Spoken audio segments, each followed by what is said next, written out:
दोस्तों, हमारे देश में मंदिर तो बहुत है, लेकिन क्या कभी आपने ऐसे मंदिर के बारे में सुना है जो केवल पत्थरों से बनाया गया हो और जिसका हर पत्थर लटक रहा हो? भले ही दुनिया के 7 अजूबों में सिहोनिया का कक्कड़मठ मंदिर शामिल न किया गया हो, लेकिन इस रहस्यमयी मंदिर की खासियत जो भी सुनता है वह जरूर इसे एक बार देखना चाहता है। बड़े बड़े आंधी तूफान आए, लेकिन इस रहस्यमयी मंदिर को हिला नहीं पाए। बताया जाता है कि मुस्लिम शासकों ने इसे तोड़ने के लिए गोले तक दागे, लेकिन ग्वालियर में चंबल बिहरों में बना सिहोनिया का कक्कड़मठ मंदिर आज भी लटकते हुए पत्थरों से बना है। चंबल के बिहर में बना यह मंदिर 10 किलोमीटर दूर से ही दिखाई देता है। जैसे जैसे इस मंदिर के नजदीक जाते हैं, इसका एक एक पत्थर हवा में लटकता हुआ दिखाई देता है। इसके जितना नजदीक जाते हैं, मन में उतनी ही दहशत लगने लगती है। किसी की आज तक मजाल नहीं हुई जो इसके लटकते हुए पत्थरों को भी हिला सके। आसपास बने कई छोटे छोटे मंदिर नष्ट हो गए, लेकिन इस मंदिर पर कोई प्रभाव नहीं पड़ा। मंदिर के बारे में यह बात भी हैरान करती है, जिन पत्थरों से यह मंदिर बना है, आसपास के इलाके में यह पत्थर नहीं मिलता है। इसे लेकर कई तरह की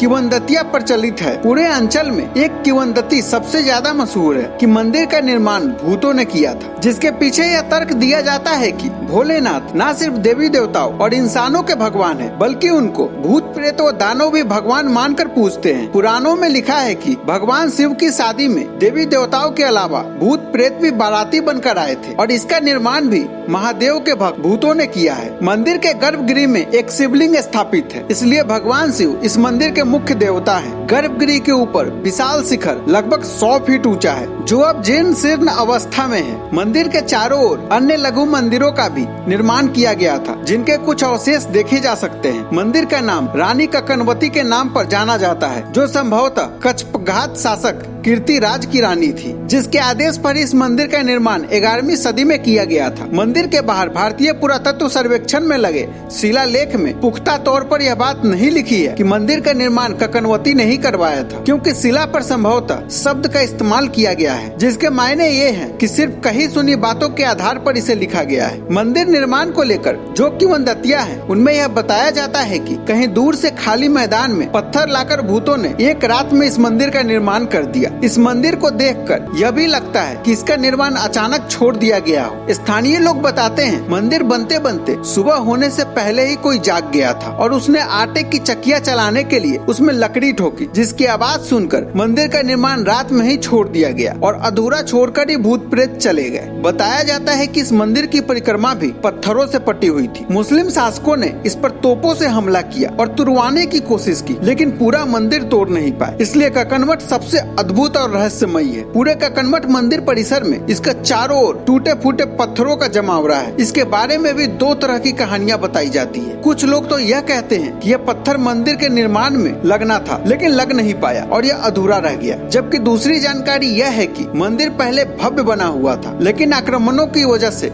इसे तोड़ा गया और टूटे हुए पत्थर इसके आसपास ही पड़े थे, जिन्हें हटाकर अलग कर दिया गया है। कहा जाता है कि इस मंदिर के परिसर में जितने भी पत्थर पड़े हैं, कोई अगर उन्हें उठाकर ले जाने की कोशिश करता है तो मंदिर के दूसरे पत्थर अपने आप हिलने लगते हैं, जिससे जाने वाला भयभीत हो जाता है और पत्थर वापस वहीं छोड़ जाता है। खास बात यह भी है कि इस मंदिर के निर्माण में किसी भी तरह के सीमेंट या गारे का इस्तेमाल नहीं किया गया है। सभी पत्थर एक के ऊपर एक कतारबद्ध रखे हुए हैं। देखकर लगता है कि यह मंदिर अभी गिर पड़ेगा, लेकिन यह वर्षों से अपने स्थान पर अडिग खड़ा है। अब यह भारतीय पुरातत्व विभाग के अधीन है। न तो यहाँ कोई पुजारी है और न ही रात में यहाँ किसी को रुकने की अनुमति दी जाती है। पुरातत्व विभाग के कुछ गार्ड भी हैं, जो रात होने के बाद गांव में जाकर रुकते हैं। इस मंदिर के प्रति लोगों में खौफ और दहशत शायद इन लटकते हुए पत्थरों की वजह से ही है। कहा जाता है कि रात में यहाँ वो नजारा दिखता है जिसे देखकर किसी भी इंसान की रूह कांप जाएगी। कुछ लोग यह मानते हैं कि कोई चमत्कारिक अदृश्य शक्ति है जो मंदिर की रक्षा करती है, इसलिए 120 फीट ऊंचे इस मंदिर का ऊपरी सिरा और गर्भगृह सैकड़ों साल बाद भी सुरक्षित है। दोस्तों, आप इस पर क्या सोचते हैं, हमें कमेंट करके जरूर बताएं।